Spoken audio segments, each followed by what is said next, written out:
ನಮಸ್ಕಾರ. ನಾವು ಕೆಲಸ ಮಾಡೋ ಜಾಗಗಳಲ್ಲಿ ಏನೋ ಒಂದು ಕಾಮಿನಿಗೆ ಮಾತಾಡ್ತೀವಿ, ಬೇಕು ಅಂತ ಮಾತಾಡಲ್ಲ. ಎಲ್ಲ ಫ್ರೆಂಡ್ಶಿಪ್ಪು ಅಂತ ಅವರಾಗೆ ನಮ್ಮಾಗೆ ಅವರೇ ಅಂತ ಮಾತಾಡ್ತೀವಿ. ಕೆಲವೊಂದು ಭಾವಗಳು ಸುಮ್ಮನೆ ಬೇಜಾರು ಮಾಡ್ಕೊಬಿಡ್ತಾರೆ, ದುಃಖ ಮಾಡ್ಕೋತಾರೆ, ಫೀಲಿಂಗ್ ಮಾಡ್ಕೋತಾರೆ. ಅದು ನಾವು ಮಾತಾಡಿ ತಪ್ಪು ಅಂತ ಕೆಲವ್ರಿಗೆ ಅನ್ನಿಸ್ತದೆ ನೋಡೋರಿಗೆ. ಆದರೆ ಕೆಲವರು ತಡೆಯೋ ಶಕ್ತಿ ಇರಲ್ಲ, ಅವ್ರ ಮೈಂಡ್ ಹಂಗಿರ್ತದೆ. ಅದಕ್ಕೆ ಕೆಲವ್ರ ಮನೆಗಳಲ್ಲಿ ತಂದೆ ತಾಯಿಯಾದವರು ವಯಸ್ಸಿಗೊಂದು ಮಕ್ಳ ಹತ್ರ ನೀವೇನೋ ಒಳ್ಳೆ ಭಾವಗಳಲ್ಲಿ ಹೇಳ್ತೀರ, ಅವರು ಬೇರೆ ಏನೇನೋ ಇಕ್ಕೋತಾರೆ. ನಿಮ್ಮಂಗೆ ಮೈಂಡ್ಗಳಿರಲ್ಲ.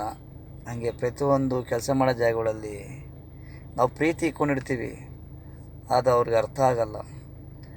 ಮಾತಾಡೋದು ಹೊರಟಾದರೂ ಹೃದಯ ಸ್ವೀಟಾಗಿರ್ತದೆ, ಅದು ತಿಳ್ಕೊಳೋದು ತುಂಬ ಕಷ್ಟ. ಕೆಲವೊಂದು ಹೆಣ್ಮಕ್ಳಿಂದ ಎಷ್ಟೋ ಜನ ದೊಡ್ಡ ಇಶ್ಯೂ ಆಗಿ ಏನಾಗ್ಬಿಟ್ಟವೆ. ಈಗಿನ ಜನ್ರೇಷನ್ ತುಂಬ ಕಷ್ಟ. ಮಾತಾಡ್ಬೇಕಾದ್ರೆ ನೋಡ್ಕೊಂಡು ಮಾತಾಡ್ಬೇಕು.